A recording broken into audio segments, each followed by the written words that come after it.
श्री श्री ठाकुर और समस्त इष्ट परिवार श्रीचरणे मोर कोटि कोटि प्रणाम एवं एही वीडियो देखुथिबा समस्त को मोर आनंद भरा जयगुरु। आजिर उपस्थापना प्रसंगटी हेउची सत्संग ही सीढ़ी। सीढ़ी किपरि यह आमे वीडियो मध्य बुझी परिबा। तेणु वीडियो को शेष पर्यंत देखिबे एवं जे माने चैनल को नुआ आसीथिबे से माने चैनल को सब्सक्राइब करबा पई भूलिबेनी। सत्संग हेउची साधु लोक मानकर समावेश, ଯେଉଁଠାରେ ज्ञानी गुणी साधु सन्त और सज्जन माने एकत्रित होई भगवानଙ୍କର कथा भगवानଙ୍କର प्रचार प्रसार और सत्यर विकास उपरे आलोचना करती। भागवतरे भगवान श्रीकृष्ण नारद को कहते नाही तिष्ठामि वैकुंठे योगिनां हृदय नच मद्भक्ताः जत्र गायन्ति तत्र तिष्ठामि नारद।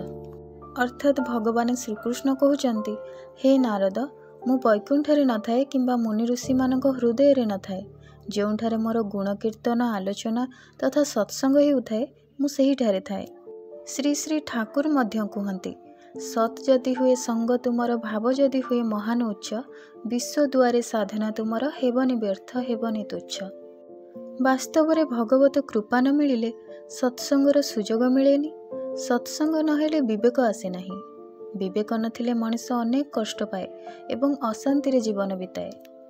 किंतु सत्संगरे साधु संगर प्रभावरु खल प्रकृतिर लोकटी मध्य साधु पलटि जाई पारे।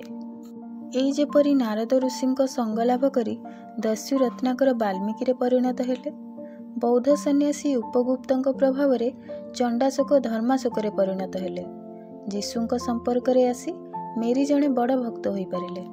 आउ श्री श्री ठाकुरंक संग लाभ करी लंपट सत्यदत्त और मद्यप हेमचंद्र मुखोपाध्याय विशिष्ट डाक्तर और सुनामधन्य कवि भाव में प्रतिष्ठित हो पारिले। श्री श्री ठाकुर भाववाणी रे कहिसंती दिने स्वर्ग को उठिबा पई दौड़ी थिला, एबे सीढ़ी हो जाइछि। आउ से सीढ़ीटी होउछि सत्संग। टिके विश्वास करि पारिले ही सीढ़ी पाखक आपे आपे जाई परिबो। भक्ति थाउ बा न थाउ किंतु अविश्वासी कौनसी काले जाई परिबो नहीं।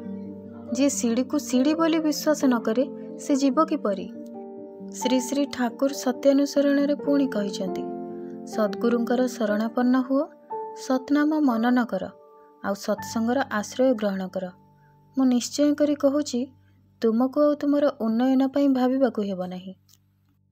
आशा करुछि आपण माने बुझी पारुथिबे सत्संगर संथ मिलनरु आमर पाप निश्चय नष्ट होई पारे।